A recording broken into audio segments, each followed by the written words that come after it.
Okay, so you've been using OP for a little while now in your own practice, and you decide to bring it in to your voice teacher or your coach. You get through the first phrase, pretty proud of yourself, and your teacher scoffs. They ask, "What are you doing? Why are you closing to the second sound of that diphthong?" I remember very clearly the first time that I walked into a coaching using OP. My coach asked me, "Why are you doing it this way?" And all I could think of at the time was that it sounded more authentic to me. Now, 13 years later, I have my reasons. And today I'm going to share those with you.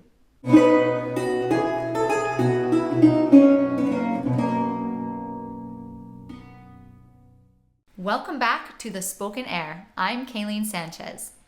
We are taught to sing on the first sound of a diphthong. It's usually more round, more open, and more acoustically resonant for classical singing. Let's take the word I, for example. I. It makes sense to elongate the ah. It drops the jaw and it sounds pretty. But in OP, I becomes oi. And then if we were to elongate the first vowel sound, we would have oi. Not pretty. But E works. It also just happens to be one of the Italianate vowels that we are trained to sing with.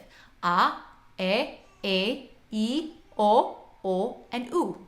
Now think of some of your favorite folk musicians. Some of mine, Niamh Parsons, Kate Rusby, and Silly Wizard. Yeah, they don't use OP, but their accents do carry with them some of the same sounds that we have been exploring over the past few weeks. Have a listen for yourself.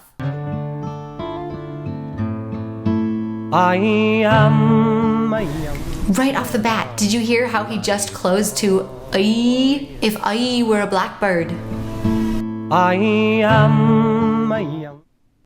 The British Army on the banks of the Nile. This one isn't quite as obvious, but you do hear banks of the Nile. And she kind of closes to the L, which requires moving to the E sooner instead of Nile. On the banks of the Nile.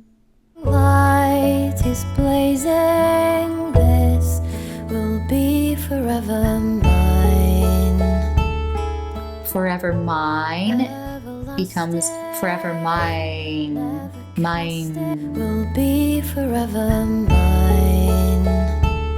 Forever mine. You'll notice that all of these artists close to the E sound anytime they have the I diphthong. If I were to sing If I Was a Blackbird using proper English, I might sing something like this. Oh, if I was a blackbird, I'd whistle and sing. And the feel of the song changes from being relatable and earthy to an elevated art song form. So let's take the first phrase from Fire That Must Flame from last week.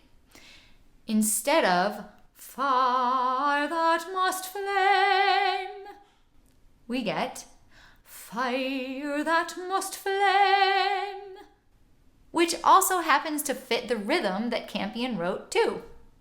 Finally, training ourselves to sing on the first vowel of a diphthong is a very practiced way of singing. It's not natural. I've noticed this when I look at a piece for the first time and with my students as well. It's much more natural to anticipate the second sound of a diphthong rather than elongating the first. When Campion and Dowland were writing their lute songs, I don't imagine they were going for an affected, formal, distant way of communicating through song. They were looking to express that which couldn't be expressed through words alone, so they set their texts to music. The poetry could then become more immediate and would carry more weight than if it was just spoken. So don't change the way the words were spoken. Try it for yourself. I dare you. Until next time, I'm Kayleen Sanchez. Thanks for listening.